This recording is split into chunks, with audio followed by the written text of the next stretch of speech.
인간의 대부분 불행은 인간관계에서 비롯됩니다.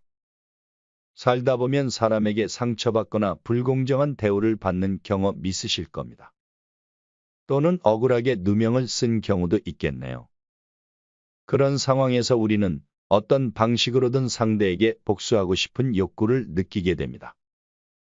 과연 어떻게 해야 최고의 복수를 할 수 있을까요? 오늘은 그와 관련된 탈무드의 인간관계에 관한 내용에 대해 나눠보고자 합니다. 인간관계로 인해 조금이라도 스트레스 받고 있다면 끝까지 보시면 도움이 될 거라 자신합니다. 시작하기 전에 구독과 좋아요 한 번씩만 꾹 눌러주시면 감사하겠습니다. 눈에는 눈, 이에는 이라는 말이 있습니다. 예를 들어 한 유대인이 다른 유대인을 속여 돈을 빼앗았다고 가정해 봅시다. 만약 상대방이 10만 파운드를 빼앗았다면 유대인은 재판소에 가기보다는 랍비를 찾아갈 것입니다. 랍비는 그 지역 사회의 판사 역할을 하기 때문입니다. 랍비는 당연히 그 10만 파운드를 돌려주라고 판결할 것입니다. 그렇게 돈이 반환되면 가해자의 죄는 사라집니다. 그는 마치 흰 옷처럼 깨끗해지고 완전히 무죄가 됩니다. 그는 사건 이전의 상태로 돌아가고 아무도 그를 원망하지 않습니다. 돈을 돌려주기만 하면 죄는 사라진다는 것이 유대의 전통적인 정의입니다. 그러나 이 말이 많은 외국인들에 의해 눈에는 눈, 이에는 이라는 말로 잔인하게 왜곡되어 전해졌습니다. 그러나 실제로는 그렇지 않습니다.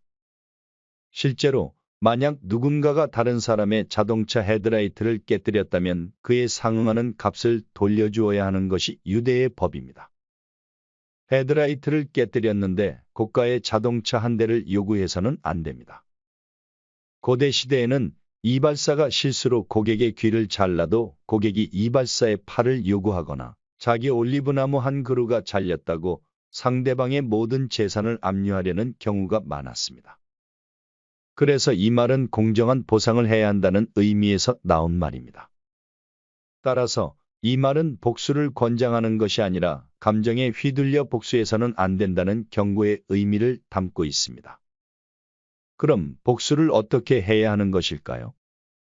지금부터 탈무드에서 말하는 진정한 복수에 대해 말씀드리겠습니다. 한 남성이 이웃에게 솥을 좀 빌려주실 수 있을까요? 라고 부탁했다. 그러나 이웃은 그의 부탁을 거절했다.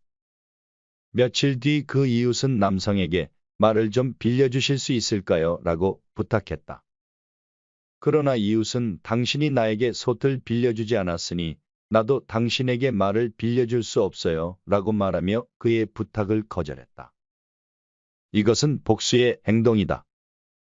그러나 만약 그 남성이 당신이 나에게 솥을 빌려주지 않았지만 나는 당신에게 말을 빌려주겠어요. 라고 말했다면 그것은 미움의 표현이다. 이런 미움과 복수는 마음속의 잡초와 같다. 잡초는 양분만 빨아들이고 아무런 이익을 주지 않는다. 하나를 뽑아내도 금방 다시 자라나며 잡초는 쉽게 사라지지 않고 오히려 밭 전체를 잡초로 뒤덮어버린다.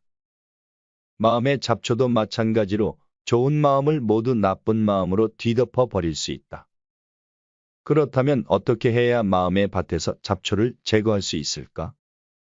한 철학자가 3명의 제자를 잡초가 무성한 땅으로 데려가 이 잡초를 어떻게 없앨 수 있을까? 라고 물었다.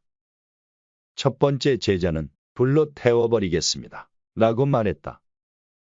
두 번째 제자는 낫으로 모두 베어버리겠습니다. 라고 말했다.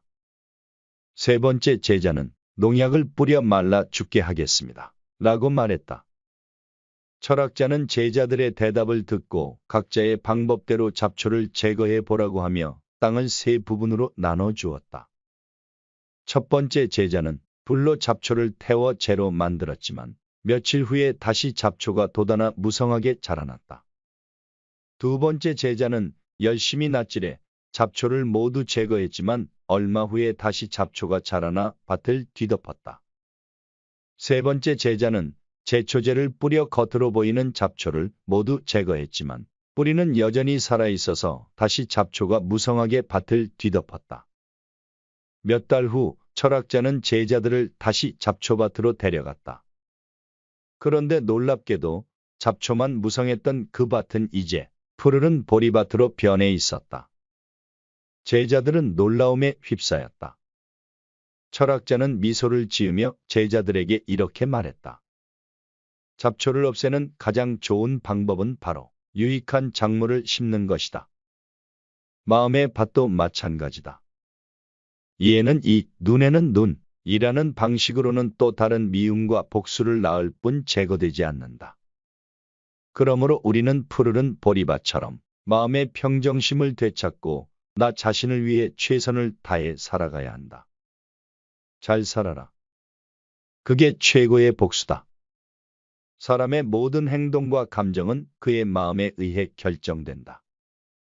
마음은 우리가 보는 것, 걷는 것, 강해지는 것, 부드러워지는 것, 기쁨, 슬픔, 분노, 미움, 부러움, 사색, 질투, 그리고 반성을 결정한다. 따라서 세상에서 가장 강한 사람은 자신의 마음을 통제할 수 있는 사람이라고 할 수 있다. 몇 달 전 혹은 몇 년 전에 받은 상처나 분노를 아직도 가슴에 품고 있다면 이것은 당신이 원칙적이고 가볍지 않은 사람이라고 생각하게 만든다. 하지만 이런 습관은 당신을 약하게 만드는 것이다. 용서하는 것은 쉽지 않지만 용서하는 사람이 진정으로 강한 사람이다. 용서함으로써 비로소 불행에서 벗어날 수 있다. 이는 다른 사람을 용서하는 것뿐만 아니라 자신을 용서하는 것도 포함된다. 좋았던 일은 추억이 되고 나빴던 일은 경험이 된다. 라는 말이 있다. 논리를 심는 사람은 논리를 거두고 고집을 심는 사람은 고집을 거두며 복수를 심는 사람은 복수를 거둔다. 즉, 사랑을 심어야만 사랑이 생겨난다.